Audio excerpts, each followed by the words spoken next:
Nauru. The very name evokes images of an idyllic Pacific island, a place where the sun kisses the ocean and the land is lush with greenery. Palm trees swaying in the breeze, their leaves whispering secrets of a simpler time. Crystal clear waters teeming with life, a vibrant underwater world that seems untouched by the troubles above. Yet, behind this postcard veneer lies a country grappling with a paradox. Nauru is the most obese nation on Earth, and yet it remains virtually unvisited by the outside world. It's a place where the traditional image of paradise collides with the harsh realities of a nation facing unique challenges, both old and new. My journey to Nauru was not driven by a desire for sun-drenched beaches or exotic cocktails, but by a deeper curiosity. It was the contradictions that drew me in, the stark contrasts that begged for understanding. How could a country so seemingly blessed be home to such a complex and troubling health crisis? How did it come to this? And why, in an age of global tourism, does Nauru remain largely off the map, a hidden gem that few have discovered? These questions became my compass as I embarked on a journey to understand the heart of this paradoxical island, a place of beauty and contradiction. It was a journey that would take me beyond the beaches and into the homes, hospitals, and histories of the Nauruan people, revealing layers of their lives. A journey to unravel the threads of isolation, prosperity, and loss that have shaped this tiny nation, and to find the true essence of Nauru. To understand Nauru, one must first grasp its isolation. This tiny island nation is one of the most remote places on Earth. Imagine a speck of land, barely visible on a map, almost lost in the vastness of the ocean, adrift in the vast expanse of the Pacific Ocean. That's Nauru, a place that seems almost forgotten by the world.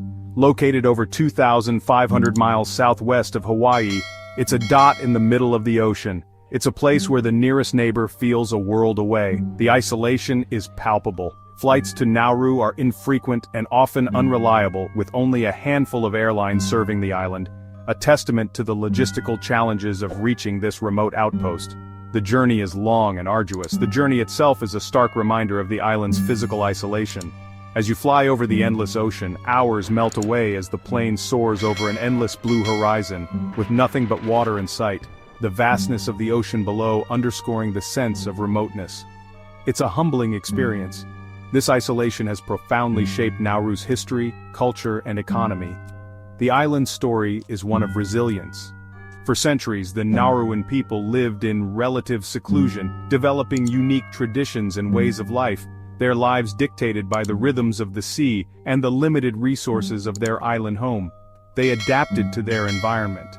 This isolation fostered a strong sense of community and self-reliance, where everyone depended on each other, but it also bred vulnerability. The island's remoteness made it susceptible to external forces and challenges. Nauru is not just geographically isolated, it's also incredibly small. Just 8 square miles in size, it's smaller than most airports. You could circumnavigate the entire island in a single afternoon. This diminutive size is immediately apparent upon arrival. The airport, one of the few gateways to the island, feels disproportionately large in comparison to the rest of the country. From the air, one can make out the entire island, from the narrow coastal plain where most of the population resides to the central plateau that dominates the interior. This limited land area has had a profound impact on Nauru's development. With little arable land, agriculture has always been challenging. The island's freshwater resources are equally scarce, making water conservation a constant concern. The phosphate boom transformed Nauru's landscape and fortunes. The wealth brought by phosphate transformed Nauru. Hospitals, schools, and modern infrastructure sprang up across the island. Nauruans enjoyed a standard of living that many larger nations could only dream of, but this prosperity came at a steep price. Despite its isolation and limited size, Nauru was once the envy of the world. The reason? Phosphate. This unassuming mineral used in fertilizers transformed Nauru from an impoverished island into one of the wealthiest nations per capita.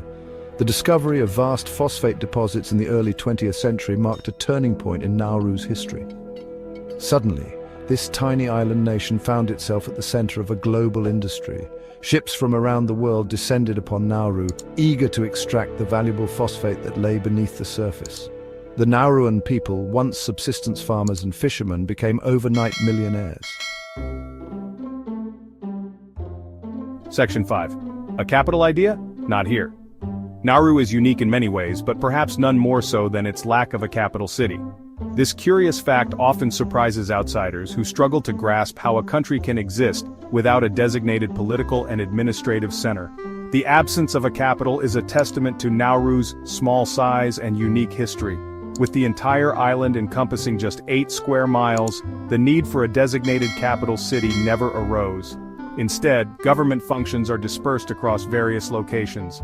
The Parliament House, for instance, is located in Yaren district, which is often referred to as the de facto capital. However, other key government buildings are scattered throughout the island, reflecting the decentralized nature of Nauruan administration. Section 6. Welcome to Nauru, not so fast. While many countries court tourists, Nauru remains largely off the beaten path. The reasons for this are complex and multifaceted. The island's isolation and limited tourism infrastructure are certainly factors, but they don't tell the whole story.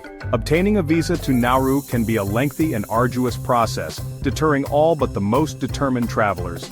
The limited number of flights to and from the island further complicates matters, making it difficult to plan a trip with any degree of certainty. Even if one manages to navigate the logistical hurdles, Nauru's tourism offerings are limited. There are few hotels or resorts, and activities for visitors are scarce. The island's main attractions are its natural beauty, the pristine beaches, the coral reefs, but these alone have not been enough to attract a significant influx of tourists. Section 7. An island under guardianship. Nauru's relationship with Australia is complex and multifaceted. On the one hand, Australia is Nauru's closest neighbor and ally, providing essential support in areas such as defense and security. On the other hand, the legacy of Australia's historical role in Nauru's phosphate industry continues to cast a long shadow. Australia's involvement in Nauru dates back to the early 20th century when it played a key role in the exploitation of Nauru's phosphate deposits.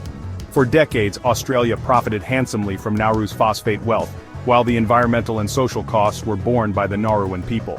Today, Australia provides significant financial assistance to Nauru and plays a leading role in efforts to support the island's development. However, many Nauruans feel that Australia has yet to fully acknowledge its historical responsibility for the challenges facing their nation. Section 8. The weight of history. The health crisis facing Nauru is impossible to ignore. With one of the highest rates of obesity and diabetes in the world, Nauru stands as a stark reminder of the complex interplay between history, culture, and health. The roots of Nauru's health crisis can be traced back to the phosphate boom.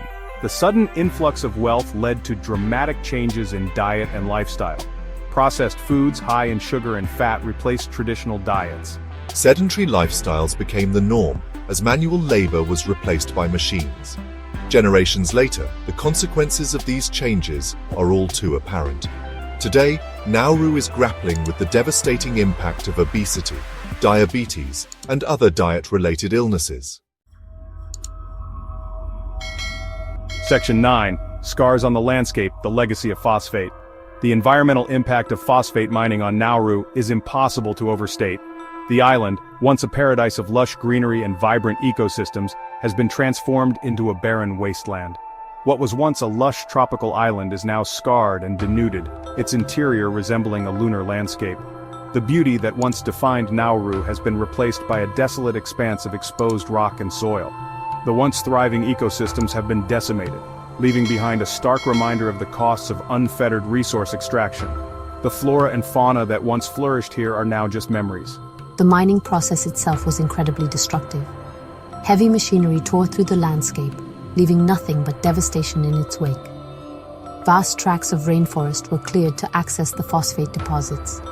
The rich biodiversity that once thrived in these forests is now lost.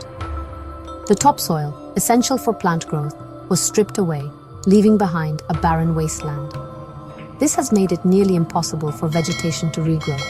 The remaining coral pinnacles, once hidden beneath the soil, now stand exposed, eerie sentinels of a lost landscape.